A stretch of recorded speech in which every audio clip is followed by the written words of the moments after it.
আজকে চলে গেছিলাম নাটোর শিল্প ও বাণিজ্যিক মেলাতে যে কি করলাম তা হচ্ছে আজকের এই ভিডিওতে। হ্যালো ভাই mother, welcome back to another video. তো দিনটা ছিল ফ্রাইডে, সবাই মিলে আড্ডা দিতেছিলাম মাউন্ট ভাইয়ের দোকানে। আড্ডা দেওয়ার মাঝখানে কথা উঠলো, চলো সবাই মেলাতে যাই। মেলাতে যাওয়ার কথা উঠছে, আর আমার বন্ধুরা পাগলামো করবে না, এটা তো হয় না ভাইয়া। সবার গার্লফ্রেন্ড হয়ে গেল, আমার হলো না। যার এটা নাই তার গার্লফ্রেন্ডও নাই।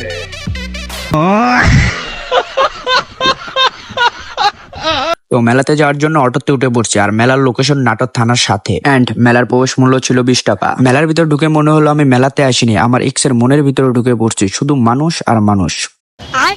মেলাতে ঢুকতে চোখে পড়লো বক্সিং পাঞ্চ, সবাই দেখি ঘুষি মারতেছে। আমাদের মাথা তো একটা প্ল্যান চলে আসলো। প্ল্যানটা হলো এমন, আমরা সবাই পাঞ্চ মারবো, যার পাঞ্চের সবচেয়ে কম স্কোর হবে সে আজকে আমাদের মজো খাওয়াবে। প্রথম পাঞ্চ মারবে আলামিন ভাই, জোরসে বললো হইও, দেখি চান্দু তোমার পাঞ্চের পাওয়ার কত।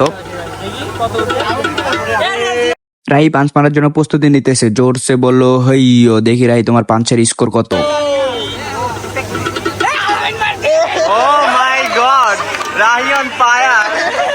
এরপরে মারবে বন্ধু শ্যাম, মার বন্ধু মার, শরীরে যত শক্তি আছে মার।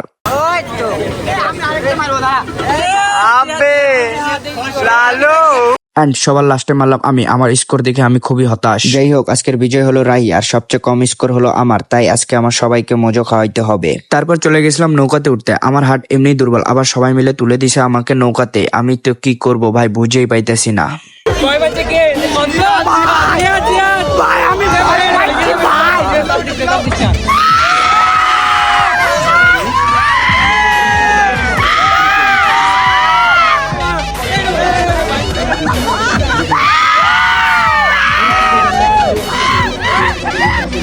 নৌকা থেকে নেমে আমার অবস্থা পুরাই খারাপ, কিন্তু আমার বন্ধুদের যে এতই কারেন্ট, তাদের একবার নৌকাতে উঠে হয়নি, আরো একবার নৌকাতে উঠছে।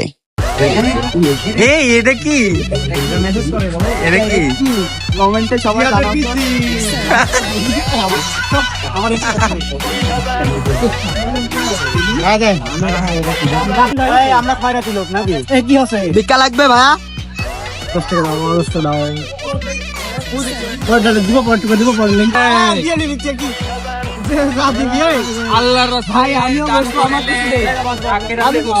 শোনেন, যারা মেলাতে আসবেন তারা এই আলামিন ভাই এখানেই বসে, যে এই যে লোকেশন সুন্দর করে সবাই 10 টাকা 5 টাকা যা পারেন দিয়ে দেন, অসহায় সাহায্য।